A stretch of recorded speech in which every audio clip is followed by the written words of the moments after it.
राजस्थान में गंभीर नुकसान पहुंचाने के लिए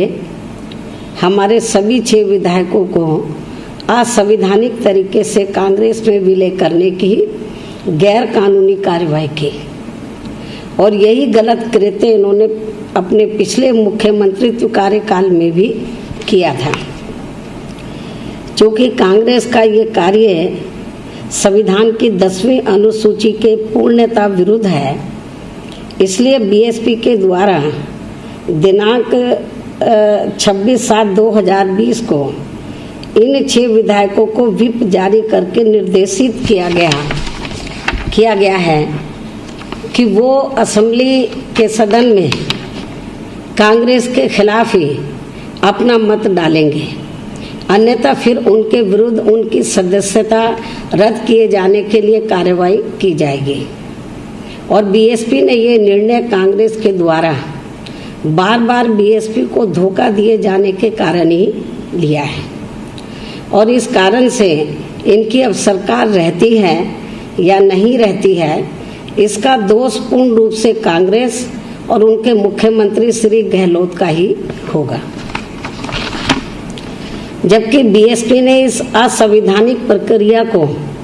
राज्यसभा के चुनाव होने के पूर्व मुख्य चुनाव आयुक्त तथा विधानसभा अध्यक्ष के रिटर्निंग ऑफिसर आदि के समक्ष लिखित रूप से प्रत्यावेदन देकर उठाया था, परंतु मुख्य चुनाव आयुक्त ने यह कहते हुए कि इस पर निर्णय देना उनके क्षेत्र अधिकार में नहीं है, निस्तारित कर दिया था। इसके उपरांत बीएसपी के समक्ष कोर्ट में जाने के अतिरिक्त फिर कोई विकल्प नहीं बचा। वैसे बीएसपी इसको लेकर पहले भी कोर्ट में जा सकती थी,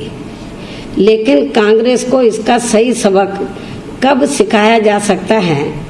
खास तौर से श्री गहलोत को इसका सबक कब सिखाया जा सकता है, इसकी हमारी पार्टी राह देख रही थी। इसलिए उसी के हिसाब से अब हमारी पार्टी ने कोर्ट में जाने का उचित समय पर यह सही फैसला लिया है और इस मामले को हम ठंडा नहीं पड़ने देंगे और इस मामले को हम आगे तक ले जाएंगे, सुप्रीम कोर्ट तक भी ले जाएंगे। लेकिन इस बार हमने ये तय कर लिया है कि कांग्रेस ये जो बार बार गलत कार्य कर रही है, असंवैधानिक कार्य कर रही है, इसको सबक सिखाना बहुत ज़रूरी है। इसके साथ ही यहाँ मैं ये भी कहना चाहूँगी कि कांग्रेस की ओर से अब ये कहा जा रहा है कि उनके सामान अर्थात विधायकों की चोरी हो गई है, जो ये बहुत ही अनैतिक है तथा आम जन जिन्होंने विधायकों को चुना था उनकी मंशा के खिलाफ है। इनका ये कथन और परेशानी वाला व काफ़ी हास्यास्पद भी लगता है, हमें ऐसा लगता है, क्योंकि इन्होंने स्वयं इस कार्य को, जिसको ये चोरी कहते हैं, बीएसपी के 6 विधायकों को ले जाते वक्त किया था और तब इनको ये याद नहीं आया कि ये कार्य पूर्णतः असंवैधानिक होने के साथ साथ अनैतिक भी है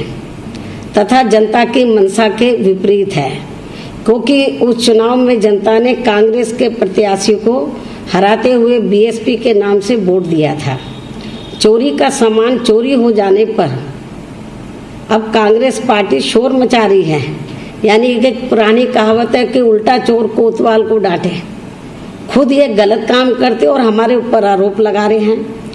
तो ये जो इस किस्म का जो इन्होंने बात कर रहे हैं, तो ये सोच समझकर इनको करनी चाहिए, तो ये ज़्यादा इनके लिए बेहतर होगा। इसके साथ ही यहाँ मैं ये भी कहना चाहूँगी कि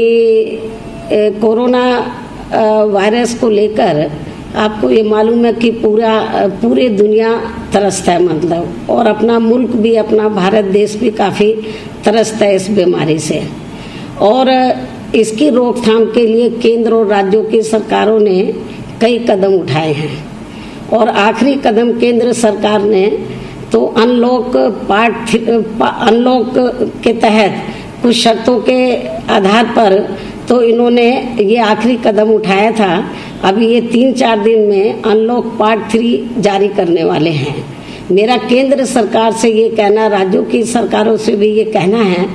कि इनको इसकी रोकथाम के लिए सही कदम उठाने चाहिए और जो इससे पीड़ित लोग हैं तो उनका इलाज प्रॉपर होना चाहिए और जहाँ जिन केंद्रों में इनको रखा जा रहा है उसकी साफ सफाई का पूरा ध्यान रखना चाहिए। तो जो हमें नज़र नहीं आ रहा है, चाहे उत्तर प्रदेश का या देश के अन्य किसी भी राज्य का मामला है, तो जहाँ पर ये पीड़ित लोगों को रखा जा रहा है उन केंद्रों की हालत बहुत ज़्यादा खराब है और अपनी मर्जी सब हर राज्य के अंदर अपने हिसाब से वो लोग सब डिसीजन ले रहे हैं, कुछ समझ में नहीं आ रहा, हौच पौच है। इसलिए मेरा केंद्र की सरकार से ये कहना है कि जब आप अनलॉक पार्ट 3 जारी करने जा रहे हैं तो आपको बहुत सख्त कदम उठाने होंगे और जो भी आप नीति बनाएं तो वो सभी राज्यों पर इम्प्लीमेंट होनी चाहिए। ऐसा ना हो कि कोई राज्य कुछ कर रहा है, कोई राज्य कुछ कर रहा है। तो एक नियम ऐसे बनाने चाहिए कि जो सभी राज्यों में इम्प्लीमेंट हों। इसके साथ ही मैं उत्तर खास तौर से देश में आबादी के हिसाब से जो सबसे बड़ा प्रदेश है उत्तर प्रदेश, तो उत्तर प्रदेश में जो इस समय कानून व्यवस्था चल रही है उसके बारे में भी मैं कहना चाहूँगी कि उत्तर प्रदेश में वर्तमान में कानून का नहीं बल्कि गुंडों, बदमाशों, माफियाओं, अपहरणकर्ताओं, बहन बेटियों की इज्जत आबरू लूटने वालों का राज चल रहा है, डकैतों का राज चल रहा है, चोरों का राज चल रहा है।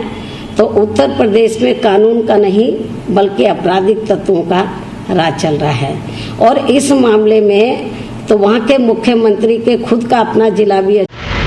अगर आपने अभी तक हमारा चैनल सब्सक्राइब नहीं किया है तो सब्सक्राइब करें और घंटी का बटन बिल्कुल भी दबाना ना भूलें ताकि सभी लेटेस्ट खबरें पहुंच सकें आप पे सबसे पहले।